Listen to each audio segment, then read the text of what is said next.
10 heures sur RTI1. Merci de suivre le flash d'information. Bonjour à tous. En Côte d'Ivoire, la célébration du 62e anniversaire de l'indépendance, c'était le dimanche 7 août dernier.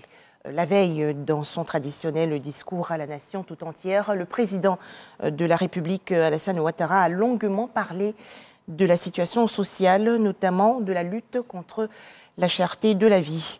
Plusieurs mesures ont donc été prises pour faciliter le quotidien des populations.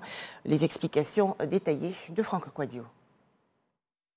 La hausse des prix des produits de première nécessité, l'assainissement, autant de questions abordées par le président de la République Alassane Ouattara dans son adresse du 7 août. Et le président, attendu justement par l'opinion sur certains chapitres tels la cherté de la vie, n'a pas manqué de contextualiser la situation. En effet, après les difficultés économiques liées à la pandémie de Covid-19, dont la gestion rigoureuse et la résilience de notre économie ont permis de limiter les conséquences néfastes.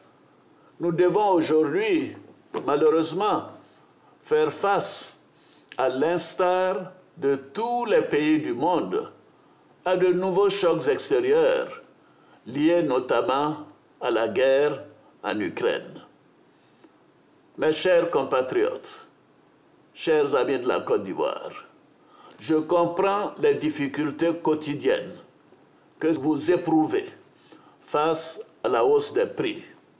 C'est pourquoi j'ai instruit le gouvernement à l'effet de prendre des mesures fortes et à veiller à leur application effective afin d'atténuer l'effet négatif de cette inflation mondiale sur la cherté de la vie dans notre pays. Au nombre des mesures, plafonnement des prix et implication du secteur privé. En outre, nous avons plafonné temporairement les prix de plusieurs produits alimentaires de première nécessité, tels que l'huile de palme raffinée, le sucre, le lait, le riz et la tomate concentrée, la viande de bœuf ainsi que les pâtes alimentaires. Par ailleurs, les récentes réformes adoptées par le gouvernement pour encourager le secteur privé à investir dans les filières alimentaires, notamment la production locale de riz, de manioc, de bananes plantain, de sorgho, de maïs et de soja, entraîneront une augmentation de l'offre de ces produits et en conséquence une réduction des prix de ces denrées. Un optimisme fondé d'ailleurs sur les interactions positives avec le Front social. Le président de la République initie donc un pacte de confiance avec les Ivoiriens qu'il appelle par ailleurs à la responsabilité. On se souvient encore des dégâts consécutifs aux récentes pluies. Les populations sont exhortées à quitter les zones à risque.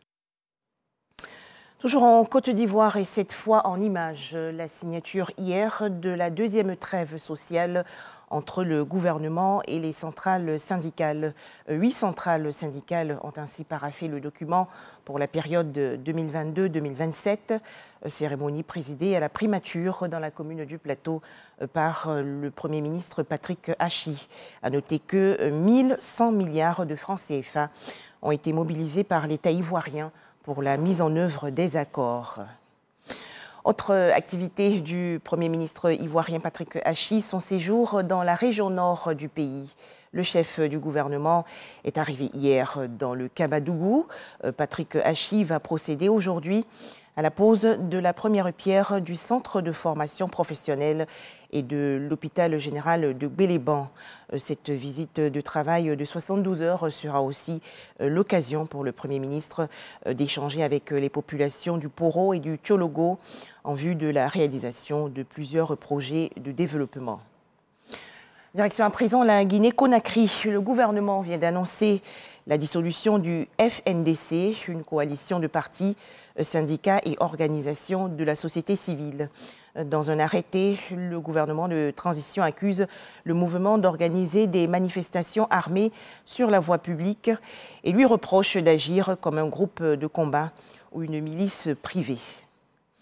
Jour de vote aujourd'hui au Kenya. Plus de 22 millions d'électeurs sont appelés aux urnes pour désigner un successeur au président Uhuru Kenyatta à la tête du pays depuis 2013. 4 candidats sont en lice, mais c'est surtout entre Raila Odinga, candidat pour la 5e fois et soutenu par Uhuru Kenyatta, et le vice-président William Ruto que la bataille va se jouer. Enfin, la situation à Taïwan, où l'armée a mené aujourd'hui un exercice militaire, un exercice d'artillerie à balles réelles, simulant la défense de l'île contre une invasion chinoise. Voilà, merci de nous avoir suivis. À 13h, le journal de RTI 1.